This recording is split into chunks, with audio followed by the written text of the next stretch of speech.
Bendiciones, mis hermanos, les habla Teo Hernández. Hoy día, mis hermanos, voy a compartirles la historia de San Josafat de Lituania, mártir del año 1623. Pongamos mucha atención, mis hermanos, y abramos el corazón. Dice así su historia. Josafat es una palabra hebrea que significa Dios es mi juez. La nación de Lituania es ahora de gran mayoría católica, pero en un tiempo en ese país, la región era dirigida por los cismáticos ortodoxos que no obedecían al Santo Pontífice, y la conversión de Lituania al catolicismo se debe a buena parte a San Josafat, pero tuvo que derramar su sangre para conseguir que sus paisanos aceptaran el catolicismo. Nació en 1580 de padres católicos fervorosos. Su madre le enseñó a mirar de vez en cuando el crucifijo y pensar en lo que Jesucristo sufrió por nosotros, y esto le emocionaba mucho y le invitaba a dedicar su vida por hacer amar más a nuestro Salvador. De joven entró de ayudante de un vendedor de telas y en los ratos libres se dedicaba a leer libros religiosos. Esto le disgustaba mucho al principio al dueño del almacén, pero después, viendo que el joven se dedicaba con tanto esmero a los oficios que tenía que hacer, se dio cuenta de que las lecturas piadosas lo llevaban a ser más bueno y mejor cumplidor de sus deberes. Y tanto se encariñó aquel negociante con Josafat que le hizo dos ofertas: permitirle casarse con su hija y dejarlo como heredero de todos sus bienes. El joven le agradeció sus ofrecimientos, pero le dijo que había determinado conseguir más bien otra herencia, el cielo eterno, y que para ello se iba a dedicar a la vida religiosa. Para su fortuna se encontró con dos santos sacerdotes jesuitas que lo fueron guiando en sus estudios y lo encaminaron hacia el monasterio de la Santísima Trinidad en Vilna, capital de Lituania, y se hizo religioso dirigido por los monjes basilianos en 1604. Al monasterio lo siguió un gran amigo suyo y personaje muy sabio, Benjamín Rutsky, que será en adelante su eficaz colaborador en todo. En 1595, los principales jefes religiosos ortodoxos de Lituania habían propuesto unirse a la Iglesia Católica de Roma, pero los más fanáticos ortodoxos se habían opuesto violentamente y se habían producido muchos desórdenes callejeros. Ahora llegaba al convento el que más iba a trabajar y a sacrificarse por obtener que su nación se pasara a la Iglesia Católica, pero le iba a costar hasta su propia sangre. Josafat fue ordenado de sacerdote, pero su vida siguió siendo como la del monje más fortificado. Muchas horas cada día y cada noche dedicadas a la oración, lectura y meditación en la Sagrada Escritura y en los libros escritos por los santos. Como penitencia aguantaba los terribles fríos del invierno y los calores bochornosos del verano sin quejarse ni buscar refrescantes. Cuando lo sorprendía una espantosa tormenta de lluvia, truenos y rayos en pleno viaje, lo ofrecía todo por sus pecados. Cuando los pobres estaban en gran necesidad, se iba de casa en casa pidiendo limosnas para ellos, y la humillación de estar pidiendo la ofrecía por sus pecados y por los pecados de los demás. Pero su especial mortificación era soportar las gentes ásperas e incomprensivas, sin demostrar jamás disgusto ni resentimiento. Fue nombrado superior del monasterio en Vilna, pero varios de los monjes que allí vivían eran ortodoxos y antiromanos.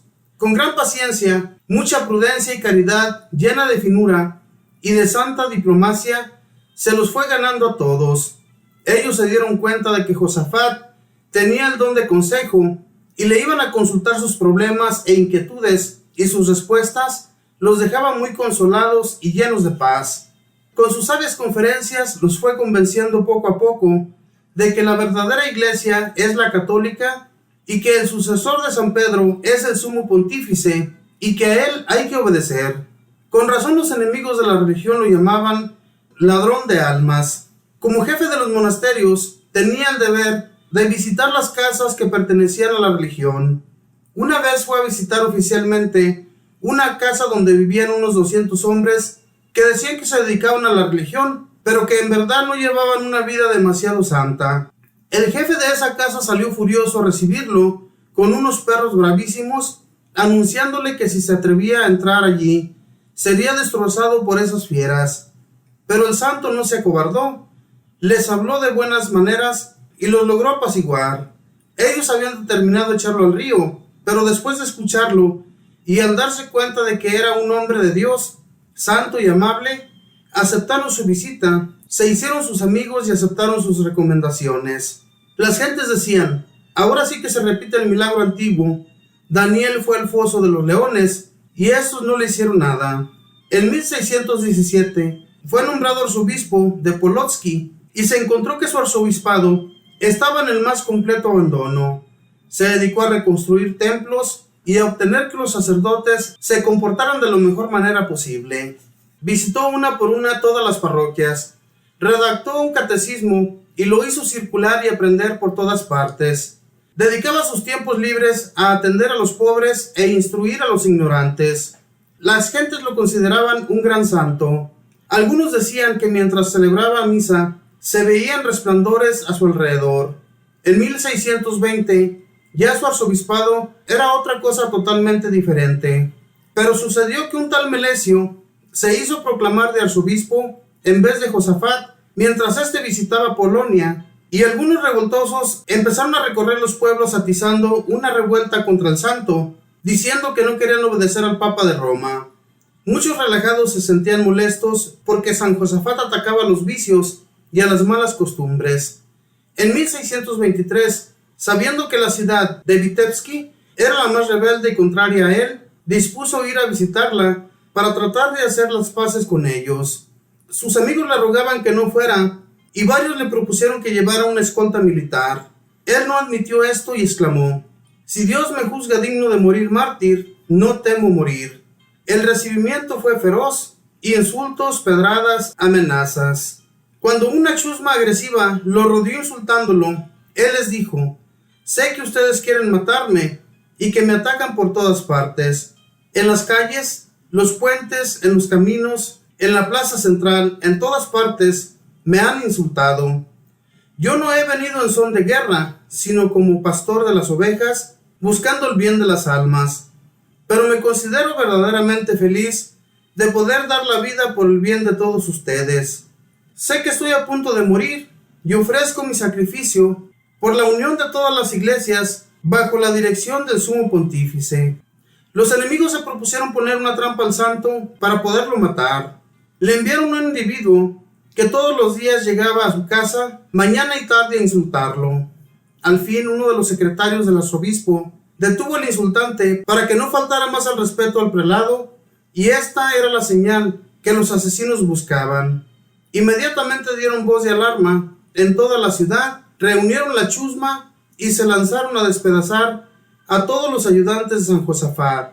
Cuando él vio que iban a linchar a sus colaboradores, salió al patio y gritó a los atacantes: por favor, hijos míos, no golpeen a mis ayudantes, que ellos no tienen la culpa de nada. Aquí estoy yo para sufrir en vez de ellos. Al oír esto, los jefes de la sedición gritaron: que muera el amigo del Papa, y se lanzaron contra él. Le atravesaron de un lanzazo, le pegaron un balazo y arrastraron su cuerpo por las calles de la ciudad y lo echaron al río Dvina. Era el 12 de noviembre de 1623.